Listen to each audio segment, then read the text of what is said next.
And we start with a man who was actually booked to appear in Kelly a couple of months back, but who unfortunately couldn't make it then. But he did promise that he would come over before the end of the series. Well, he is a man of his word, and I'm delighted to say that he has made it tonight. Would you please give a big welcome to the brilliant Robin Gibb.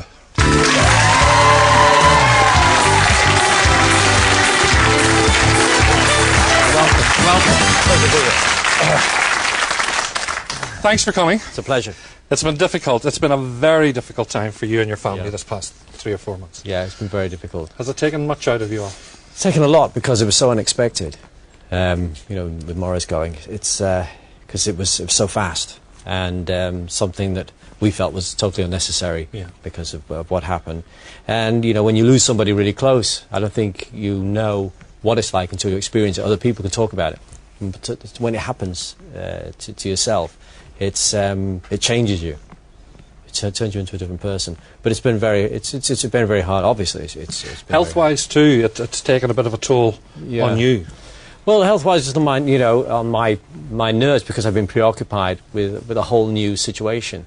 It's not just like losing a colleague, you know, that you've been working with, because this is a twin brother that's been with you all your life.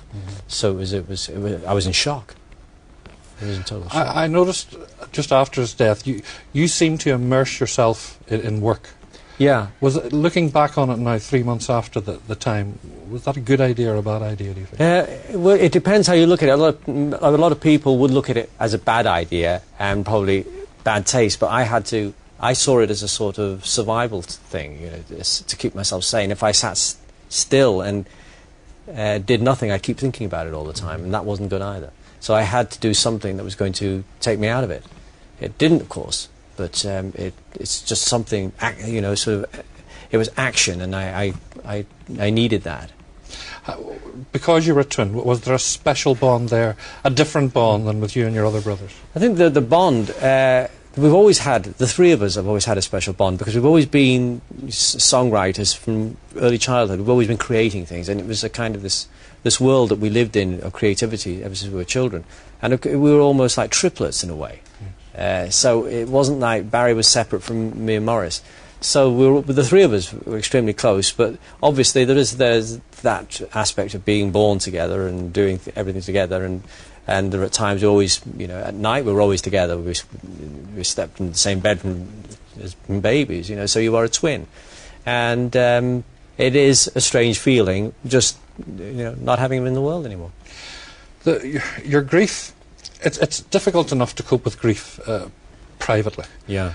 But because of who you are, you had to cope with your grief very publicly. Yeah, I think also, you know, a lot of people, and I think when people are in the public eye, people who like Maurice and his work tend to remember him in a different way than I would. You know, I obviously, you know, when I go to bed at night, you know, all the memorial services in the world, you know, don't really end it for me. You know, yes, I wake up to the reality of Mo not being in the world every day, and it's a life sentence. I live with that. So, but I remember Maurice, the person and the man that I, and the child, of course, the boy that I knew all my life, and that's the person I'm going to miss, not Maurice the musician, and you know, and the great talent that he was, and that I loved and was inspired by. But it's also, you know, that person that no one else knew, that only I could know. Of course. And I'm sure there are many people in the world that have lost people, and people that are very close to them that feel the same as me, and it's not a unique thing. It's because you don't miss the person for what they are professionally. You know, when you're working with, you miss the person. Have you got through that grieving process though? Have you been allowed to grieve privately? Yeah, I don't know how one addresses grief, because I don't know how to. I've never really gone through this before, and I think grief is a kind of phase. It's a wave. It goes in waves. There are days where you feel fine about it and you can accept it and you think you're over it, and then there are nights where it just hits you with this total disbelief. So grief is an ongoing process that could probably last you all your life. There's no such thing as time will make it better. Time will not make it better. Time just pushes it to a certain point in your mind. And I'm sure there's a lot of people will tell you the same thing, that it becomes a compartment that you pull out every now and again. But sometimes it can sneak up on you. Yes, yes. And it is a process. You mentioned earlier that at the time the family was very upset. You felt for a while that he really shouldn't have died the way he did. Do you still feel that? Absolutely, yeah. He had a very he had a very common ailment which could have been fixed by a routine operation, and is a routine operation.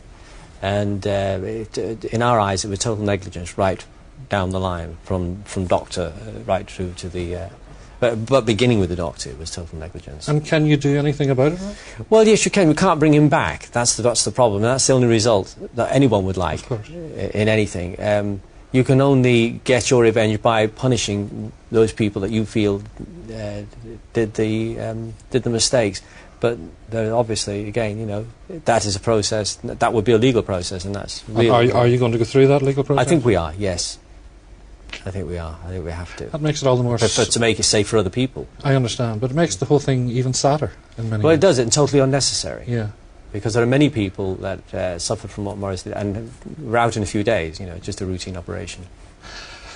You've had huge success, and, you know, like Maurice, I'm sure Maurice's death brings back the painful memories of your other brother's death, Andy, back in 1988. Yes, that was Andy, of course, and he was a lot younger as well, and again, you know, it's another death that was totally unnecessary. But the sad thing, Andy was never part of the group, but he was eventually going to be a part, and but it was always he always felt that he wanted to do things on his own, and he was just starting. I think he wanted to do things that weren't always associated with music. I think he wanted to be a pilot and things like that. But he, you know, he had those dreams just before he died, but. It's always sad when somebody young dies. Do you feel in any way you're, maybe a silly question, but in some way you've been punished for all the success that you've enjoyed? Well, I don't know. I mean, it certainly seems unkind, and you wouldn't have thought that it would happen to two people. And Maurice is still relatively young in his life to be taken away, and it doesn't feel right, and it's particularly. Sad because you know this could have been prevented. Maurice definitely could have been prevented. Maurice would obviously want you to continue with music, you and Barry. Yeah. But I mean, what happens to Bee Gees? Do we hear that name again? Well, it's with Maurice going. Me and Barry have sort of half and half decided whether or not to continue with the name, or just keep it in history as where it is with Maurice, or to carry on as Barry and Robin. As writers and producers, and not necessarily doing things together. With that scenario changes and goes back and forth over the weeks, because you've got to remember it's still only 12 weeks since Maurice died, so it's still relatively early in what we feel is going to be the right way to go. So we're still making up our minds about that. You've a solo album out at the moment. Has the heart been knocked out of that for you though? The heart's been knocked out of my whole world. It's hard to imagine what I've been feeling over these last few weeks. It's just been soul destroying. Everything that you do and everything around you takes on a different meaning. It's almost like life's a joke and trick, an illusion, as it were. Almost you question everything. And I think this is a normal thing that people go through. I would have thought so. Because you just had somebody taken away from you, and you work so hard and long for something, and then they leave, and you no longer feel like you can share anything. Where you've something happens, you feel like picking up the phone and talking to Maurice. Well, he's not there anymore. So there's lots of hundreds of things that go. But you're now going to promote the new album? Yeah. You've decided to work again and to immerse yourself in it. That's what Maurice would have wanted. I think I have to do that. Yeah. I would have thought so. This is your 5th solo album. Yeah, is it important for you to, throughout your career, to have kept your own identity as well as with the Bee Gees? Well, it's not just to keep an identity or even a separate career. It's just to do things for the sake of action. I like to create and get in the studio and do things. And if there's another way of doing it that isn't the Bee Gees as well, then I'll go and do it as a solo artist. How's your wife, Dwena, by the way? She's very well. She's in Miami writing at the moment so she's doing some Irish plays for the New York stage. In case people don't know, Dwena comes from County Tyrone. She's a Tyrone woman. Yes, she is. She's a Tyrone woman. She was on the show a few years back. Yeah, from Kilskerry. From Kilskerry, County Tyrone. Do you get a chance to come over to Northern Ireland? Yeah, absolutely, yeah. Yeah, you are a frequent visitor. You sneak in and sneak out. Sneak in and out. Without letting anyone know. Robin, as you know, time is a great healer, and we hope that time will heal. Thanks what very you're much. feeling at the moment. That's very kind. You are going to sing for us a track from that album, isn't it? Yes. Very appropriate song. Yes, Love Hurts. Yeah. Love Hurts. That's it. Robin, thanks for coming. Thanks very much. Thanks. Robin Gibb, ladies and gentlemen.